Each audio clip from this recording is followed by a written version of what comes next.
हमारा जो इस रिजल्टेंट होगा वो इसका बाइसेक्टर होगा, जैसे इससे पहले वाले प्रॉब्लम में हुआ था। इसका मतलब इन दोनों का रिजल्टेंट अगर एफ आर माना जाए तो वो इस लाइन के अलाउ होगा। अब फिर निकाल लो एफ आर की वैल्यू। एफ आर की वैल्यू सेम फार्मूले से निकाल ली जाएगी।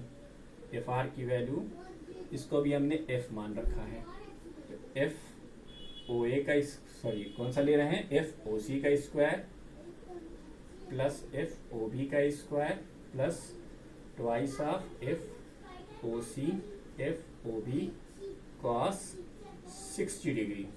ठीक, इसको हम लिख सकते हैं under the root F square plus twice of F into 1/2। ओफो, एक बार फिर से वैल्यू आपकी क्या आ गई, एफ रूट 3। क्या आ गई इसकी वैल्यू, एफ रूट 3 आ गई। नहीं सॉरी, cos 60 नहीं है बेटा, एंगल तो 120 है ना, cos 120, I am sorry, cos 120 की वैल्यू -1/2। तो 2 से 2 कैंसिल तो हुआ, लेकिन इस बार एफ स्क्वायर से एक स्क्वायर कैंसिल हो जाएगा, ये सिर्फ एफ आएगा। क्या आया, सिर्फ एफ आया। अब जब ये सिर्फ एफ आ गया तो इन दोनों का रिजल्टेंट तो ये और ये, ठीक। अब देखो ये, अब इस फिगर को फिर से बनाते हैं। ये आपका एफ आर है, ये एंगल कितना है 60 डिग्री, और ये एंगल कितना है 120 डिग्री। एफ ओ ए, इसका भी मैग्नीट्यूड एफ है और इसका भी मैग्नीट्यूड एफ है। तो अब एफ ओ की वैल्यू क्या हो जाएगी, देखो बेटा, दो फोर्सेस इक्वल है मैग्नीट्यूड में और अपोजिट है डायरेक्शन में। तो वो वाली कंडीशन याद करो लॉ ऑफ पैरेललोग्राम में, जब हमने कहा था कि when two vectors incline in opposite direction that is anti parallel, तो फिर बड़े में से छोटा घटाते हैं। लेकिन यहाँ ना तो कोई बड़ा है ना छोटा है, दोनों बराबर है, तो एफ माइनस एफ, इसकी वैल्यू क्या हो गई 0। ये आपका आंसर आ गया। ये सिमेट्रिकल क्वेश्चन है, ये पहली अप्रोच है, थोड़ा लॉन्ग अप्रोच है, लेकिन इससे और भी क्वेश्चन करने में आपको बहुत मदद मिलेगी। ठीक है, एनसीईआरटी की भी अप्रोच है ये, एनसीईआरटी में ये अप्रोच दी गई है। ठीक, तो वीडियो को पॉज कीजिए और पॉज करके सॉल्यूशन को नोट कीजिए। ये सिमेट्रिकल क्वेश्चन हुआ, दूसरा अप्रोच। ठीक है, अब हम इसकी दूसरी अप्रोच डिस्कस करेंगे। आई होप पॉज करके आप इसे नोट कर चुके होंगे। अब अप्रोच नंबर 2 देखते हैं हम लोग। अप्रोच नंबर 2,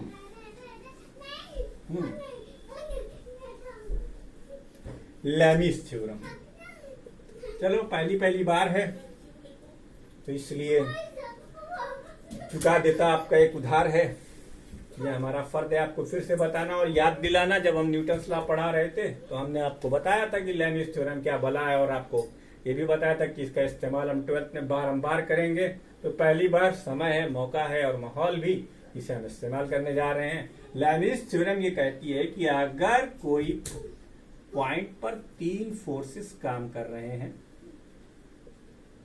कुछ इस तरीके से, मान लीजिए कोई भी एंगल, कोई जरूरी नहीं, इसीलिए मैंने एक बहुत ही आर्बिट्रेरी फिगर बनाया है। इस एंगल को हमने अल्फा माना है, इस एंगल को हमने गामा माना है और इस एंगल को हमने बीटा माना है। ये 3 एंगल आपके सामने है। तो लैमीज ये कहते हैं कि अगर F1 upon sine alpha is equal to F2 upon sine beta is equal to F3 upon sine gamma, then point will be in equilibrium. Point will be in equilibrium. अच्छा, इसके बारे में बहुत से लोग एतराज करेंगे, तू का है फोर्स, तुम यहाँ पे पार्टिकल की बात ना कियो, मास की बात ना कियो, बॉडी की बात ना कियो। अब यार देखो, हम चार्ज के बारे में बात कर रहे हैं, तो एक पॉइंट हमने आपको वहां पर लिखा रखा है कि स्ट्रिक्टली पॉइंट चार्जेस के लिए एप्लीकेबल है, तो हम यहाँ पॉइंट की ही बात करेंगे। और इक्विलिब्रियम का बहुत वास्ट मीनिंग ऑलरेडी मैं आपके सामने एक्सप्लेन कर चुका। डायनामिक इक्विलिब्रियम, स्टैटिक इक्विलिब्रियम, कहने का मतलब ये, इक्विलिब्रियम का मतलब क्या होता है, नहीं याद आया होगा आपको। सीरियसली तो आप लोग एलिमेंट लेते नहीं है। एफ नेट की वैल्यू 0, एफ नेट की वैल्यू 0 यानी पार्टिकल इक्विलिब्रियम में है। पहली बार में आंसर क्या आया था 0। अब देखो, अब इस फिगर को फिर से देखो। तो चूंकि हम तुम्हें पहली अप्रोच में बता चुके हैं कि इन तीनों की वैल्यू बराबर आएगी, इन तीनों की वैल्यू बराबर है।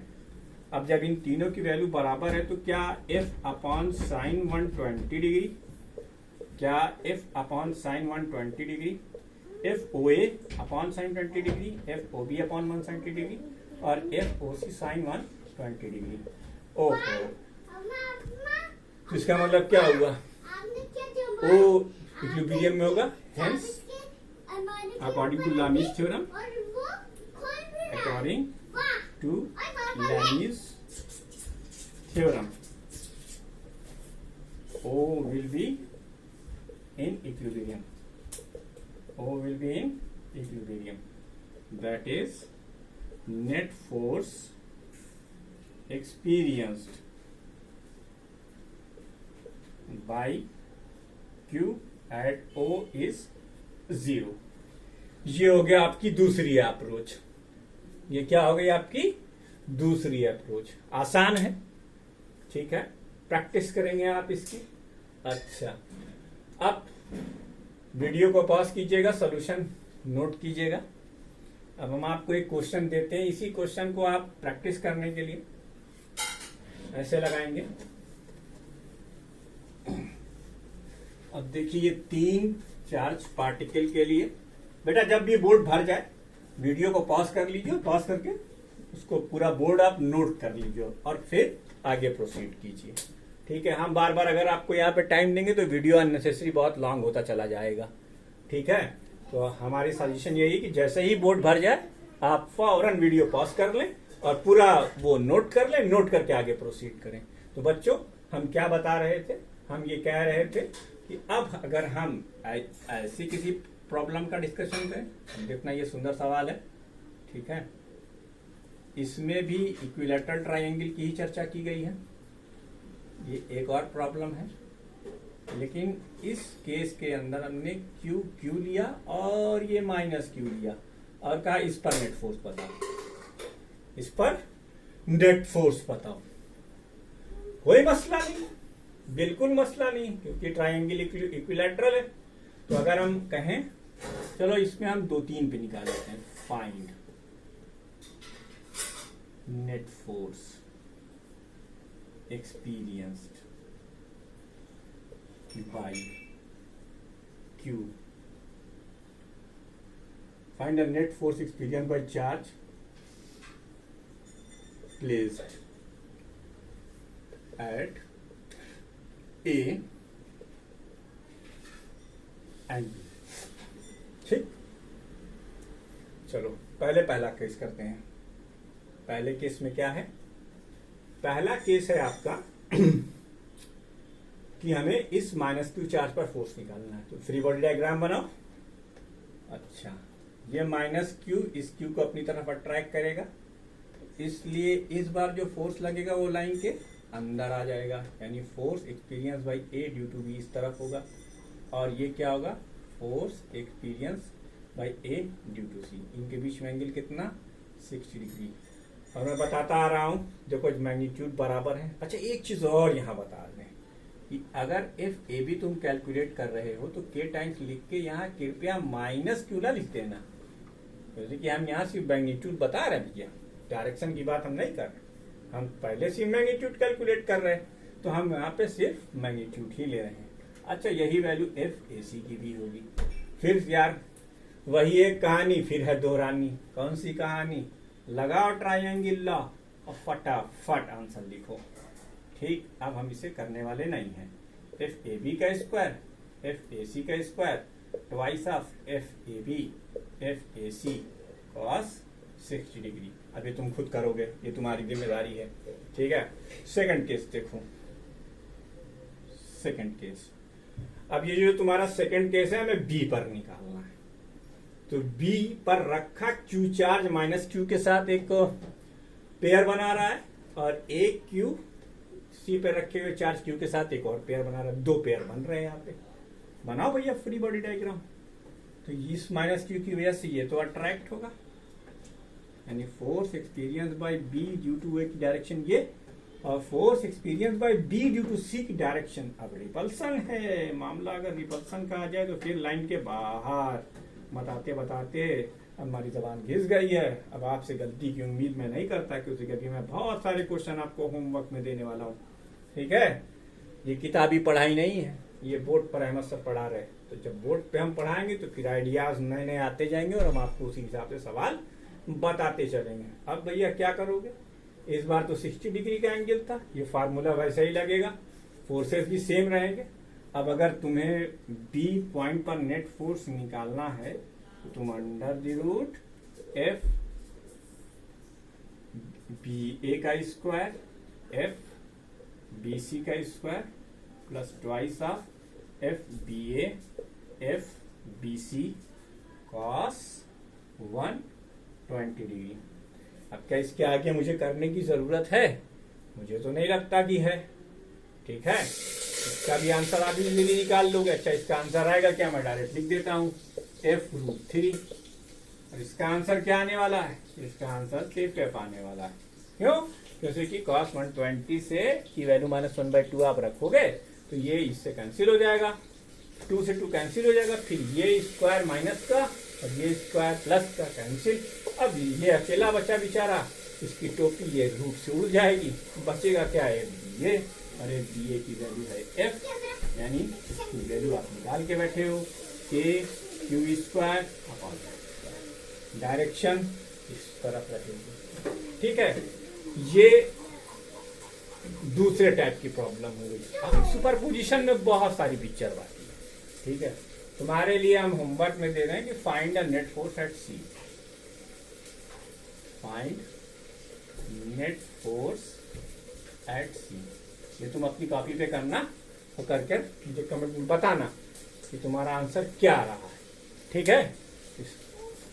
देखो भाई, जब तक प्रैक्टिस नहीं करोगे तब तक कोई काम बनने वाला नहीं है। तो वीडियो को पॉज करो और इस सॉल्यूशन को नोट करो, सॉल्यूशन को नोट करो। अब हम और सुंदर सवाल आपके लिए लाते हैं, ठीक है भाई। उम्मीद कर रहा हूँ आप लोग एंजॉय कर रहे होंगे वीडियो को, ठीक है। आराम से देखिए, कोई जल्दी नहीं, वीडियो को पॉज कीजिए और पॉज करके सॉल्यूशन नोट कीजिए। मैं आगे बढ़ता हूँ। अब एक सवाल जो REE 1998 में आया, फिर उसी में से चुरा के 1999 में IC बोर्ड ने लिया, ठीक है भैया। फिर वही सवाल अब घिसा पीटा हर मास्टर की जय हो पढ़ाता है। देखो क्या है वो सवाल। सवाल बड़ा सुंदर है। क्या है सवाल? दो पार्टिकल्स हैं, मास हमने इनका नेग्लिजिबल मान रखा है, ज्यादा बुकराजी नहीं, ठीक। दो पार्टिकल हैं, ठीक, दो स्फीयर हैं। एक्चुअली जो, चलो प्रोनाउंस कर देता हूं, वो क्वेश्चन है। दो स्फीयर हैं जो एक दूसरे से किसी डिस्टेंस पे रखे हुए हैं, सब कुछ नहीं दिया हुआ है। दिया क्या हुआ है, A and B repel each other, A and B repel each other with force of 2 into 10 की power -7 Newton. If a third uncharged sphere, if a third uncharged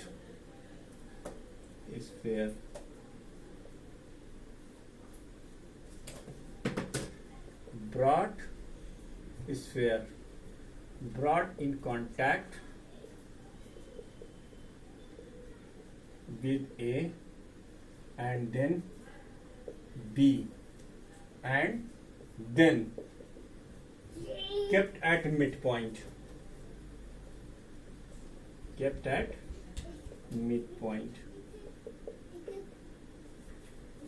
of line joining A and B, line joining A and B. Find the net force experienced by it. Find net force experience by 8।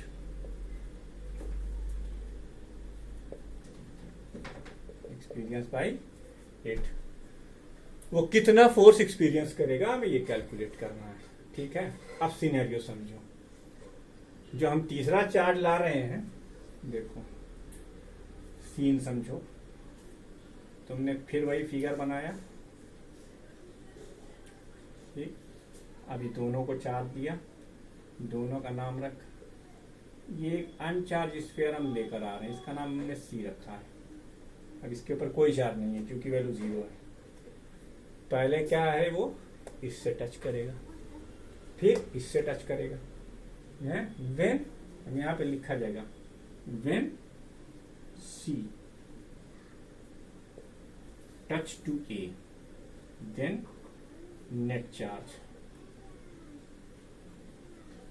कितना है यहाँ net charge, Q plus 0 is equal to Q will divided equally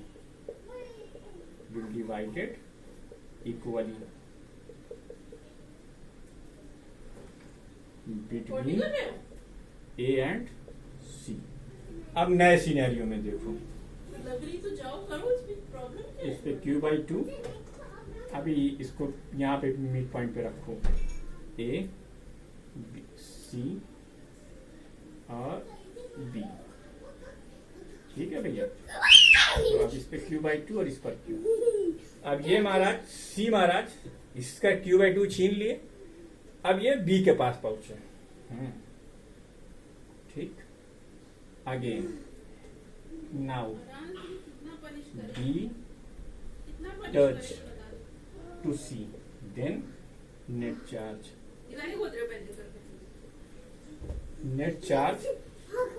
अब C का charge Q/2 है, इसका charge Q है, तो 3Q/2 divided equally between B and C। B और C के बीच में इक्वली डिवाइड होगा। अब जब इक्वली डिवाइड होगा तो अब A के पास कितना चार्ज, Q/2। C के पास कितना चार्ज,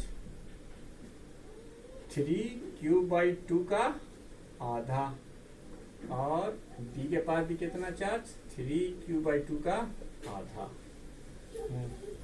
अब वहां बच्चों को दिक्कत क्या आई थी, लोग इसको देख रहे, तो जिस बच्चे की ये समझ में आया कि हमें सुपरपोजिशन प्रिंसिपल का यूज करना, उसके लिए क्वेश्चन बहुत इजी है। क्योंकि ध्यान से देखो, पहले क्वेश्चन क्या कह रहा है, ए और B repel each other with the force of 2 × 10⁻⁷ newton. अर्थात हमें एफ की वैल्यू मालूम हो जाएगी जो ए और बी के बीच में लग रही है। देखो कैसे, यहीं पे लिख लेते हैं। ठीक है, जब ये इसको और इसको रिपल कर रहा है, तभी जो फोर्स लग रहा है उसे हम लिख लेते हैं। एफ की वैल्यू क्या हो जाएगी, k times Q²/R² is equal to 2 × 10⁻⁷ newton. अब बेटा जी, ये जो आपका C है और ये जो आपका B, अब इस C पर एक फोर्स A की वजह से लगेगा और एक फोर्स आपका B की वजह से लगेगा। बहुत साफ सी बात है। तो A और C के बीच में लगने वाला फोर्स ऑफ रिपल्सन जो होगा, उसकी डायरेक्शन ये होगी, force on C due to A, और B की वजह से लगने वाला फोर्स जो होगा उसकी डायरेक्शन ये होगी, force on C due to B। ठीक, इन दोनों के बीच में एंगल कितना, 180 डिग्री। अब जरा FCA निकालो। FCA की वैल्यू क्या आएगी, K टाइम्स, इस पर चार्ज कितना है बेटा, 3Q/4, और A पे चार्ज कितना है, Q/2। अब ये डिस्टेंस कितनी बची है, R/2, ये कितना हो गया, R/2 का होल स्क्वायर। ठीक, मसला समझ में आया। अब अगर तुम जरा सा दिमाग लगा दो तो ये चीज तुम्हें दिखाई दे जाएगी कि देखो, ये 4 इस 4 को कैंसिल कर देगा, ये 4 इस 4 को कैंसिल कर देगा। पक्की बात, बचा क्या, ऊपर न्यूमरेटर में बचेगा 3 और डिनोमिनेटर में बचेगा 2, तो ये हो जाएगा 3/2 A टाइम्स Q² R², और इसकी वैल्यू तुम्हें मालूम है। देखो इसकी वैल्यू तुम्हें मालूम है, निकाला एफ सी ए निकला। वीडियो पॉज करो और इसको नोट करो ताकि हम आगे प्रोसीड करें। ठीक है, वीडियो पॉज करके सॉल्यूशन को नोट करो, हम आगे बढ़ रहे हैं। ठीक है, जैसे कि क्वेश्चन अभी इनकम्प्लीट है। एफ सी ए आपने निकाल लिया, वीडियो पॉज करके बेटा नोट कर लिए हैं आप, इतना हमें उम्मीद है। अब उसके बाद हम इसके आगे बढ़ रहे हैं। एफ सी ए के बाद आपको क्या करना है, अब आपको एफ सी बी निकालना है। तो एफ सी बी की वैल्यू के टाइम्स ये हो गया 3q/4 और ये 3q/4 अपॉन r/2 का होल स्क्वायर, ये भी r/2 होगा। ठीक, अब जरा देखो, ये हो गया 9/4 k टाइम्स q स्क्वायर। बच्चों ये वाला 4 इस 4 को कैंसिल कर जाएगा। ठीक है, यहाँ फिर से बचा r स्क्वायर। ओहो, इसकी वैल्यू तो हमें मालूम है, हल्दी न फिटकिरी रंग आया चोखा, न r निकाला न n निकाला, आराम से इसको 2 × 10⁻⁷ लिखा। अच्छा, इसकी वैल्यू यहाँ निकाल चुके हैं। अब इन दोनों में से देखो जो बड़ा उसमें से छोटा घटा दो, उसी की डायरेक्शन में नेट फोर्स लगेगा। कितना आसान है सुपरपोजिशन प्रिंसिपल। बस शर्त एक है, वो शर्त सिर्फ इतनी सी है कि आपको वेक्टर के रूल्स पता होने चाहिए। अगर वेक्टर पता है तो फिर आपको सुपरपोजिशन में दिक्कत आने वाली नहीं है। और मैं नहीं आता है तो 11th की नोटबुक खोल के देखो वेक्टर और रिवाइज करो, क्योंकि कि इससे जान छूटने वाली नहीं है, इससे जान छूटने वाली नहीं। इसके फौरन बाद इलेक्ट्रिक फील्ड में आएगा और फिर जब हम बायोट सेवर्ट लॉ पढ़ रहे होंगे तो वहां भी बार बार हमें लगाना, यार वेक्टर हमें लगाने की क्यों भागते हो, उससे तो करो, उसे करना ही पड़ेगा तुम्हें। तो अब उसके बाद आगे ये क्वेश्चन के बाद अब हम कुछ और सिमेट्रिकल प्रॉब्लम्स करेंगे,